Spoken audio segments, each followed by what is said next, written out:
സിറിയയിലെ സുവൈദ ഗവർണറേറ്റിൽ നടക്കുന്നത് തീവ്രവാദ കൂട്ടക്കൊലകളാണെന്നും അടിയന്തരമായി ഈ അക്രമം അവസാനിപ്പിക്കാൻ ഇടപെടണമെന്നും ആവശ്യപ്പെട്ട് പ്രസ്താവന ഇറക്കിയിരിക്കുകയാണ് സിറിയയിലെ ഗ്രീക്ക് ഓർത്തഡോക്സ് ക്രിസ്ത്യൻ സഭാ നേതൃത്വം. സുവൈദ ഗവർണറേറ്റിൽ നടന്നുകൊണ്ടിരിക്കുന്ന യുദ്ധത്തിനിടയിൽ സിറിയയിൽ പാസ്റ്ററെയും 20 കുടുംബാംഗങ്ങളെയും കൂട്ടക്കൊല ചെയ്ത ഞെട്ടിക്കുന്ന വാർത്തയും പുറത്തുവന്നിട്ടുണ്ട്. സുവൈദയിലെ ഗുഡ് ഷെഫേർഡ് ഇവാഞ്ചലിക്കൽ ചർച്ചിന്റെ നേതാവായ പാസ്റ്റർ ഖാലിദ് മെഷറാണ് 20ഓളം കുടുംബാംഗങ്ങളോടൊപ്പം വാരാന്ത്യത്തിൽ കൊല്ലപ്പെട്ടത്. ഇരകളിൽ അദ്ദേഹത്തിന്റെ മാതാപിതാക്കളും സഹോദരങ്ങളും അവരുടെ കുട്ടികളും ഉൾപ്പെടുന്നു. ഡ്രൂസ് സമുദായത്തിൽ നിന്നുള്ള മെഷർ വർഷങ്ങൾക്ക് മുൻപ് തന്റെ മുഴുവൻ കുടുംബത്തോടൊപ്പം ക്രിസ്തുമതത്തിലേക്ക് പരിവർത്തനം ചെയ്തതായാണ് മാധ്യമങ്ങൾ റിപ്പോർട്ട് ചെയ്യുന്നത്. സമീപകാല വിഭാഗീയ സംഘർഷങ്ങളിൽ 250ലധികം പേർ കൊല്ലപ്പെട്ടതായാണ് റിപ്പോർട്ട്.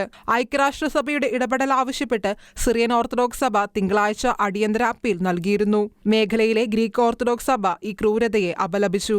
സുവൈദയിൽ നടന്നുകൊണ്ടിരിക്കുന്നത് ഒരു കിരാത യുദ്ധമാണെന്നും അത് പ്രായഭേദമന്യേ ആളുകളെ കൊലപ്പെടുത്തുകയാണെന്നും അന്താരാഷ്ട്ര സമൂഹത്തോടും ഐക്യരാഷ്ട്രസഭയോടും സഹായം അഭ്യർത്ഥിക്കുന്ന ഈ നിലവിളി ലോകം മുഴുവൻ എത്തുമെന്ന് പ്രതീക്ഷിക്കുന്നു എന്നതുമായുള്ള വാക്കുകളോടെയാണ് ഗ്രീക്ക് ഓർത്തഡോക്സ് സഭാ നേതൃത്വം പുറപ്പെടുവിച്ച പ്രസ്താവന അവസാനിക്കുന്നത്. തുടർച്ചയായ കൂട്ടക്കൊലകൾ തടയാൻ ആഗോള പ്രാർത്ഥനയും നടപടിയും ആവശ്യപ്പെടുകയും ചെയ്യുന്നു. തെക്കൻ സിറിയയിൽ വർദ്ധിച്ചുവരുന്ന വിഭാഗീയ സംഘർഷങ്ങൾക്കിടയിലാണ് കൊലപാതകങ്ങൾ നടക്കുന്നത്. US മധ്യസ്ഥതയിൽ വെടിനിർത്തൽ പ്രഖ്യാപിച്ചിട്ടും കഴിഞ്ഞ ആഴ്ചയിൽ മാത്രം 250ലധികം പേർ മരിച്ചതായാണ് റിപ്പോർട്ടുകൾ പറയുന്നത്.